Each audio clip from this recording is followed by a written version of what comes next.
Hello everyone! I just want to start off by saying that according to YouTube, I haven't uploaded a single video for about 40 days now. Another thing that I wanted to say is that this video feels extremely random and irrelevant right now as well. Back when I actually recorded it, which was around, I'm guessing, a month ago, probably, considering I haven't uploaded for a month, I honestly feel like it was a little bit relevant, but also not at the same time. I basically just didn't really know what to upload, and I figured I would make a similar video to the other video that I already had made, which basically was the video where I reviewed other people's reviews that I thought were funny, basically. But this video isn't completely new and fresh, the majority of it is already edited, but I've basically been up to a lot of other stuff lately, and those activities basically made me not make videos, if that makes sense. I'm gonna talk more about this in my upcoming video that will be out soon, but anyways, this intro is already way too long. Today, I decided to look at some good reviews and positive reviews about the game. Here are my reviewings on some of the other people's reviews on the game. Let's have a look at them. Great game to pass the time. Extremely fun as long as you do not mind losing sometimes. The only thing that would make this game better is the legendary dice drop rate. I have played for close to 6 months and have not gotten very many good dice. But again, this game is very fun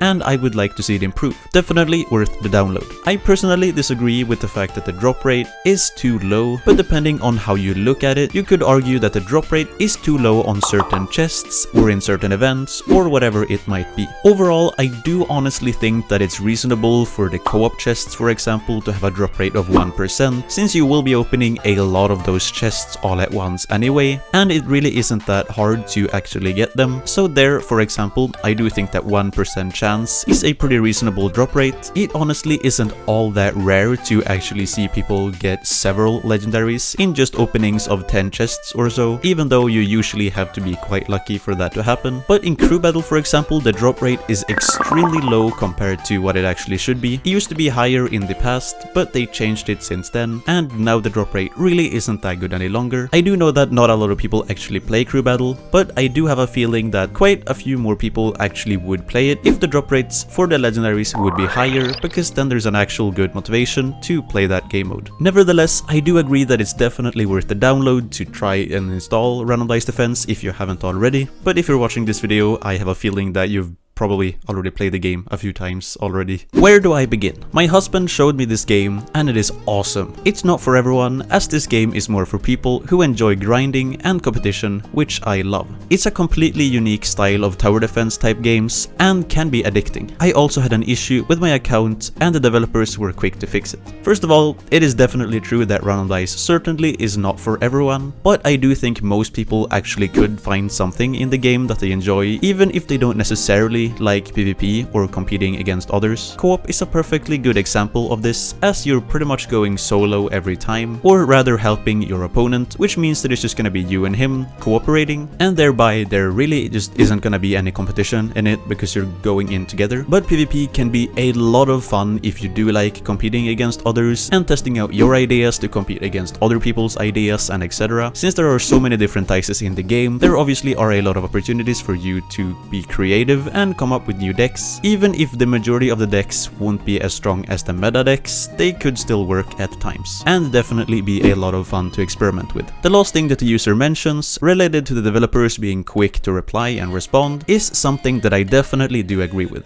I personally have never reached out to the developers myself, but I've seen a lot of friends do it in case they lost their account or they had any other issue related to the game, and as far as I've seen and heard, the developers are usually rather quick to respond and actually give them the help that they need. For example, bring back an account that might be lost or things such as that, as long as enough evidence is proven that the person contacting is actually the owner of the account. So overall, I would say that the in-game developer support is honestly really good. Love this game and everything. The only problem is that they updated a lot, and every time I have to update it says 100 but doesn't completely update. So I end up having to uninstall and reinstall the game. Okay, so this is something that I actually do know has been a problem for me in the past, but more recently I actually haven't had that issue whatsoever. But I honestly do not know if this problem is related to the game in itself, or if it's Google Play or App Store, or if it's simply just the internet connection, so I can't say too much about this. But I at least do know that this has been a problem for me, but that it doesn't happen anymore, so the developers might already have fixed it, but I do not know. Excellent game. Both PvP and co-op are very well thought out. Matchmaking has been fixed, and most of the time I face players on my level. You could make it far without paying for anything really, but paying lets you progress much faster than most players, so it's 50-50 for that. Good season end rewards and really fun to play as well as to kill time with it.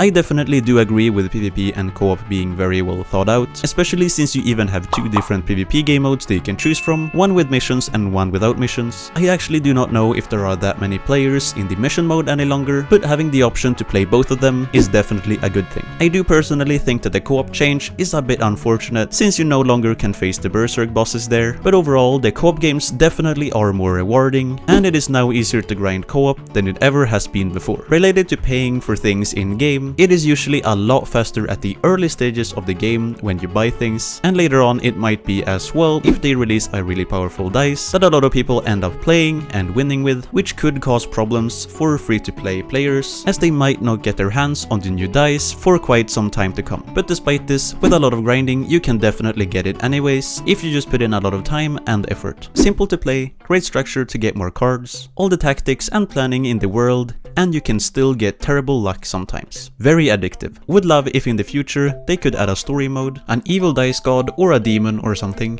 Still love the game, would just like more of it. Alright, so something that stands out quite a bit in this review in particular is the story mode addition. Now this is something that Run on Dice actually does not have, as you all know already, but I do know for a fact that quite a lot of lore enjoyers within the community definitely would love this. Having something such as an evil dice god or a demon or similar things to that would definitely spice up the game, especially for the lore enjoyers. I honestly do think it would be possible to add something such as this if the developers really wanted to. The game also has quite a few in-game characters that you can see on the emotes, for example. Somehow mixing these things into a lore could definitely be possible, especially with the help from the community in itself, since several players within the community actually already does that. And that right there is unfortunately it for today's video. Today's video was very short in comparison to a lot of my other videos, but as I said in the intro, this video doesn't feel that very relevant, so I'm not really sure what else to keep in this video than the things that I already kept. By uploading this, I mainly want to show that I'm still here. I did make a channel post a few weeks ago where I basically explained that I wouldn't be uploading as much right now as I have been, but another video where I explain all of this in a bit more detail, as well as where I discuss a bit of the channel's future, will hopefully be up on the channel shortly. Anyways, thank you guys so much for watching today's video. I really hope you guys enjoyed it despite it being very short, and I'll hopefully see you in my next video. Take care, stay safe, and later.